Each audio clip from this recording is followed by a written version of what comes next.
Hello, you're listening to Rivers of the Mind Season 1.5, a series of vignettes giving greater depth to the events portrayed in Seasons 1 and 2. These are scenes that I really wish I could have included in other seasons, but which would have seemed really tangential. Tangential enough that you may have forgotten who, well, I don't know, John was, or Jerry, or Megan, or Caleb, or even that there was no character named Caleb in Season 1. Before we begin, I just wanted to let you know that Rivers of the Mind is not meant to encourage or condone working as a police officer, method acting in any American dialect, the ironic deconstructive use of disclaimers as comedic tools, or staring at dog poop. All events portrayed in this series are completely fictional, and any resemblance to real people, events, or philosophies is completely imagined. Except for, well, the massive government conspiracy, which we are directly implicated in. Anyway, without further ado, please enjoy Episode A of Rivers of the Mind, Season 1.5, What Officer Phillip Did After John Wiped His Memory.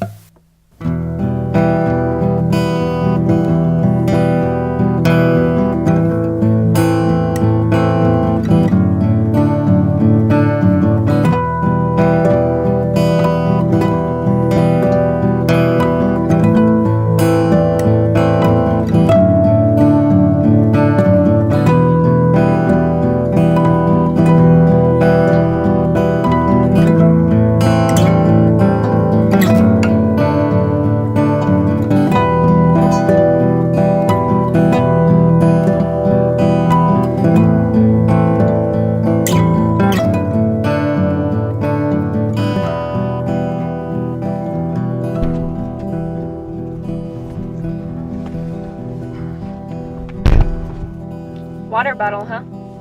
Yep. I wouldn't have let him back there. He was clearly tripping on something. Yeah, well, whatever. My partner let out a long sigh, clutching her head and looking down at her blank phone screen. I didn't remember anything that had happened in that field. All I remembered was seeing bright lights come down from the sky, spinning around the forest, and flashlights coming across the hills. And then I was back. Trembling, I looked back over at Grace. How long was I out there for? Her eyes grew wide, and the hand in which she held her phone started shaking. I don't know, Phil. 15 minutes, maybe? Why? Grace looked like she'd just seen a ghost. Because I don't remember. Holding back her fear as she said so, she half laughed. Did you hit your head, or...? I don't think so. It's not that big of a deal. Don't worry about it. She took a peek over her shoulder. I looked back behind us. I saw a pair of flashlights peering through the woods. Someone in a tan jacket kicked up dust, walking on down the side of the road, staring up at the forest. Something was sure going on. I knew it. I could feel it. I knew Grace could sense something too, but she wasn't saying crap about it. She must have been in on it. Better not to say anything, I decided. I gave Grace the cold shoulder until we got off our shifts about, say, around midnight. And I felt plumb miserable. The moment I left the car, I could see she brightened up. Started taking a call of some kind about a kidnapper turning himself in.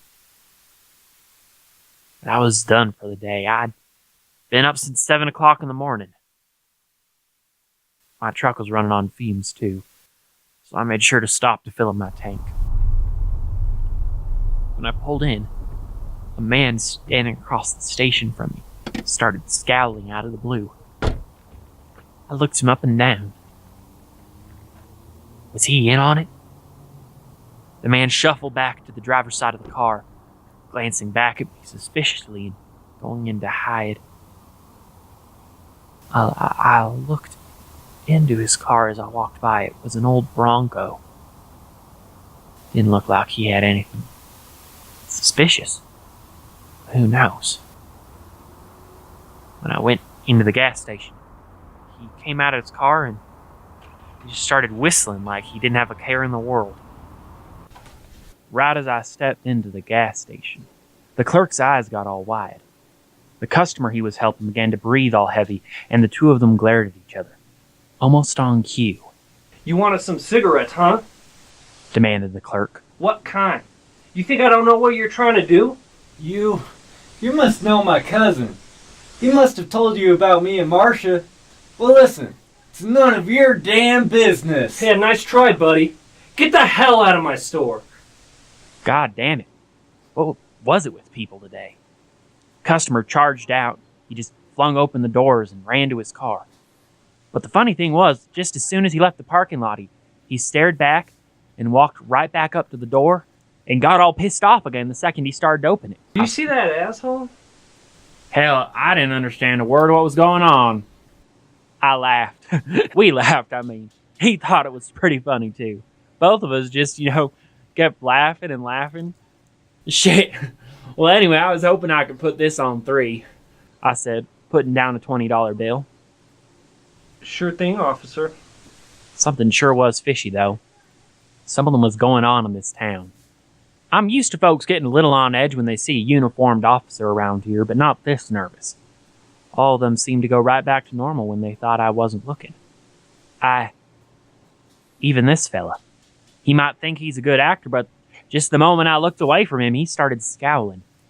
Getting real angry looking, real suspicious, sweating bullets. Man, I think I'm full of shit. Everyone hates me. Everyone thinks I'm stupid. I'm never gonna be a fucking photographer. You probably do too, don't you? Don't you? He demanded. I couldn't take it anymore. I pulled out my gun. Who the hell are you working for? You're gonna shoot me? You think I'm afraid of you? Huh, bitch? Listen, you're gonna tell me who you're working for, and you're gonna tell me right now. Don't think I don't know what's going on, buddy. Who do I work for? 7-11, bitch. Just all of a sudden it clicked. For a second, I caught on to what was going on. Grace, the fellow in the parking lot, this asshole right here, they all did whatever I was doing. It was like I was controlling them. The clerk looked out the window like he just had a great epiphany about that dusty old ladder sticking out of the pickup truck that just pulled in. Maybe he really did realize something I didn't know. I withdrew my gun and looked back at him, trying my hardest to calm down.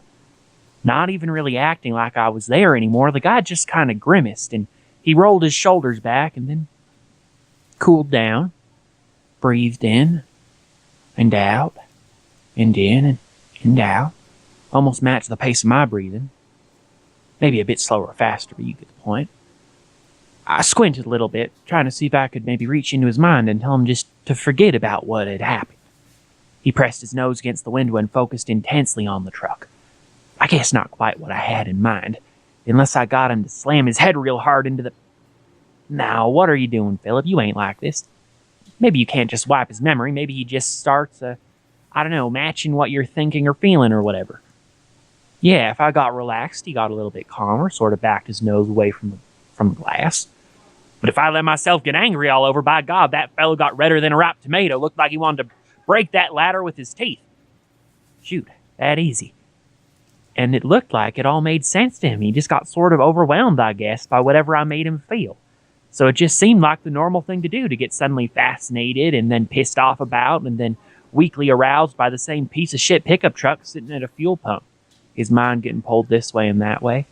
If I let my thoughts drift, towards a nice painting I'd seen in a gallery lately or a good warm beer, the clerk would smile real nice at whatever it was in front of him and sort of appreciate it.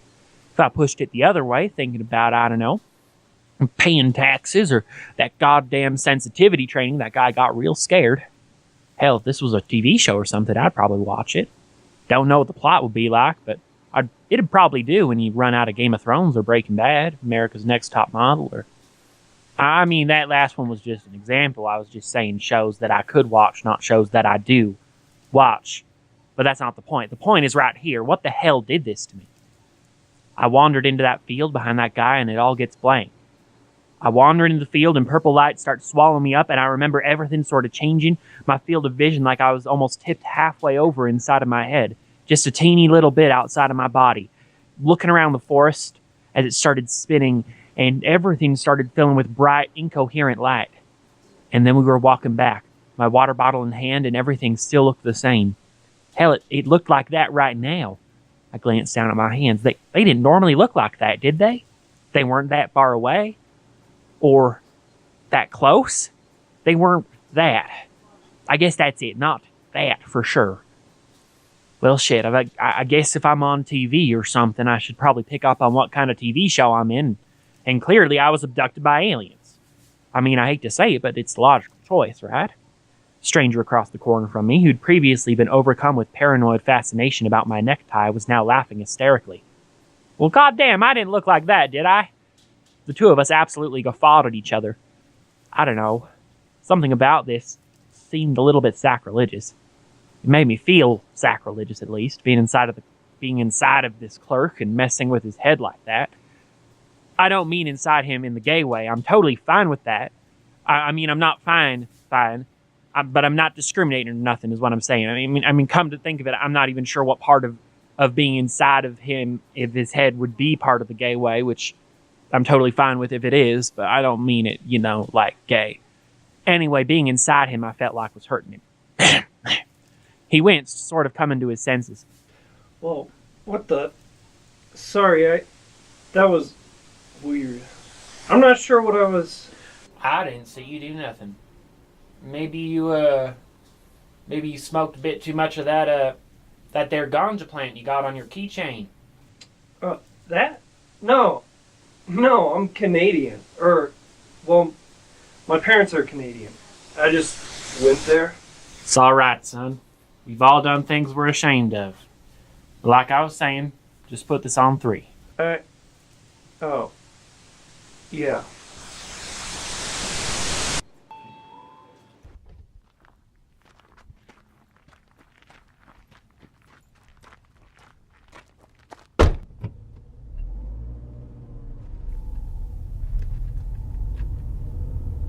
I don't want to laugh about it, I know I'll look so damn crazy if I look half as crazy as that fella back at the gas station did when he left. All wide-eyed, forehead up, sort of shaking his arms like a little wind-up monkey toy, but shit. I mean, to hell with it. I mean, I wasn't working with a whole lot of logical explanations right now. The guy I took to get the water bottle, did I think maybe he did it to me? Well, hell no, I didn't think he'd have drugged me. Well, I mean, he could have drugged me, but I didn't remember anything. All there was lights. Bright lights. And out in front of that water treatment facility, everyone always knows is up to something, that big old conspiracy theory magnet. I hated to think of myself as some kind of wacky conspiracy theorist, but this all seemed real.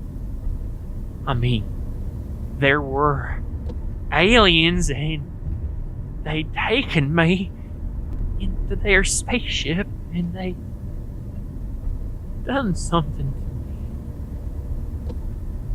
Wiped my memory clean. Maybe that guy wasn't even really human. Maybe he was an alien. He was an alien. Joe or Jake or whatever his name was. He could have just been looking through Earth television, picking the most ordinary name he could think of.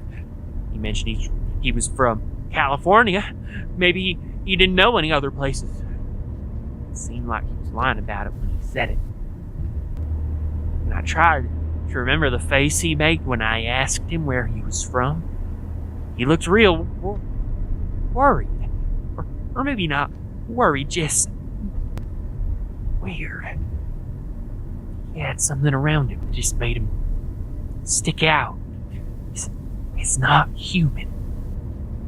He's almost sinister. I remembered it. Being taken. He seemed to be lying about something. He stepped into a tiny gully, and his eyes just loomed up at me through this shaggy hair all covered in mud and grime. He looked into the forest, and the lights came down. Every try I made at remembering what happened next just rolled off like a dodgeball bouncing off a brick building, not even making a dent. I swerved into oncoming traffic before pulling my car onto the side of the road and panting, starting to feel my chest tighten like it was about to burst open. Cars swerved frantically around me. I turned over on my side to avoid the headlights, and I felt my teeth chatter. Oh God, I was going insane. They were driving me out of my mind. Are you watching this, you sons of bitches? I shouted at the roof. Can you see me? Huh? Are you taking notes? You better be taking some grand fucking notes out there, you asshole. I ground my teeth against each other, and I held my hands over my head, feeling my ears ringing. It couldn't be real. Oh, I was finally losing it. Finally ready to go overboard. He'd watched me go out of control and ruin everything. Until I became completely gone. Just as part of some weird experiment. And everyone was in on it, even Grace, even. I winced. No, she couldn't be. She just couldn't be. I impulsively reached for my cell phone before some rational part of my brain realized that I was still controlling, I guess, the minds of every passing driver to the left. Didn't want, them to reach for their cell phones. Besides, the government can watch your phones. Bet they watch you double if you're part of their experiment. I pulled back onto the main road and I sped out of town. Slamming my brakes in front of a little country store with its lights off, I hustled onto the porch and I ripped the payphone from the wall. I shoved 3 quarters into the slot and I quickly dialed her number. Hello? Who is this? I need to talk to you, Grace. Where are you now? I'm at a crime scene about to have a migraine, running on nothing but caffeine pills and the love of Jesus. Bless your heart, Philip. You sound like a crazy person. And are you calling me from a payphone? Shh! I think that something happened to me last night. Philip, honey, I think that fella out there might have drugged you or something. Listen. You're sounding like you're not well.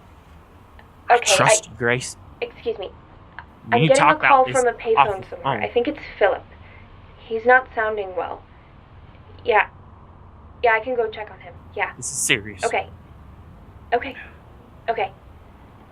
Philip, I'm out to get you, okay? Where are you? Meet me in front of my house, okay? No. Philip, do not drive. Do not drive there. Philip? I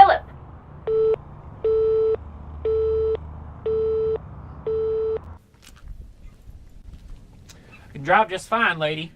Philip, you should not have done that. You know better. Grace immediately started to lighten up as soon as she came onto the porch, focusing real hard on her. Tried to think of all the saddest things I could think of, one by one.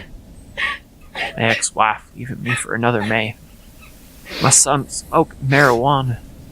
The way this town's going, digging deeper and deeper.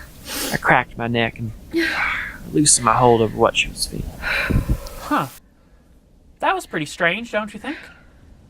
Well, yeah, I just forgot what I was so mad about when I got here, and then just started thinking of my poor aunt.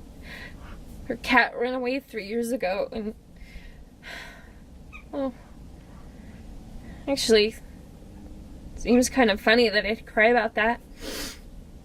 I guess grief really does come in waves. I did that to you, Grace. I did that to you. I did that to you with my mind. Listen, I don't think that guy back there was a human. I think he was an alien. And I think he did something to me. And now, Calm down. You're going insane. You're freaking out. Shit. Philip, that's a water treatment facility with a handful of geeks sitting on computers, listening to people's phone calls all day in a bunker. They didn't do anything to you. I think you need to go to... Fuck it. She lost interest in what she was saying mid-sentence, throwing up her hands and stomping off to the car. She walked out to the lawn and stared down until I started trying to remember something real interesting this morning that I'd read about the life of Vincent van Gogh. Kneeling down, she started gazing at something in the grass filled with intense interest. well, Grace, that must be some pretty interesting dog shit right there. No. I was just thinking... Well... Hey! What the hell? Philip, this is not real. No. He drugged me too. This is LSD. We need to get checked out right now, Philip. Oh my god. LSD, Grace, huh? Well, that's funny. I seem to remember that particular facility having a checkered history with that substance. Don't be ridiculous. She squinted. Before remembering, I'd made her stare at a piece of dog shit and cry about a cat that ran away 3 years ago. They wouldn't do that to us. Oh, no, they shut down experiments there years ago. They, I mean, years, right? That's why we aren't allowed to go back there without a military escort. That's why the fence is still electrified. That's why weird shit always happens there. Shut up, Philip. This is... Okay, I give it to you. This sounds credible, but I was... You're afraid of me now, huh? No, I'm not afraid of you. I'm just trying to be rational. Rational? Well, why don't you try to find one other rational explanation about what just happened? Huh? Come on, I'm listening. I can't. That doesn't mean there isn't one. It doesn't. So, I mean, I don't think you're wrong to want to look for one. But you don't believe me. I can't. I want to, but I can't. Listen, why don't you go to sleep? I'll look around and see if I can find anything really concrete about that base. Okay? Okay, don't tell anyone about this, all right? Just, if anyone asks, say that I... I'll say you mixed up your painkillers or something. How's that? That'll do. Wouldn't want anyone thinking I got drugged or something. Get some sleep. We'll talk tomorrow. Thank you for listening. This episode of Rivers of the Mind was written and produced by Timothy Vilgiate. Credits for voice acting in this episode go to Aaron Mayfield, who played the clerk in the gas station, Cameron Mayfield, his brother, who played the customer in the gas station, Timmy Vilgiate, who played the part of Philip, and Michelle Pearl, who played the part of Grace. Thank you so much for listening. Please subscribe and also consider, if you enjoyed it, going to support us on Patreon at patreon.com/Timmy Vilgiate. Thanks. Have a great day and stay lit, although we do not necessarily condone the act of staying lit in any way, shape, or form. Thank you.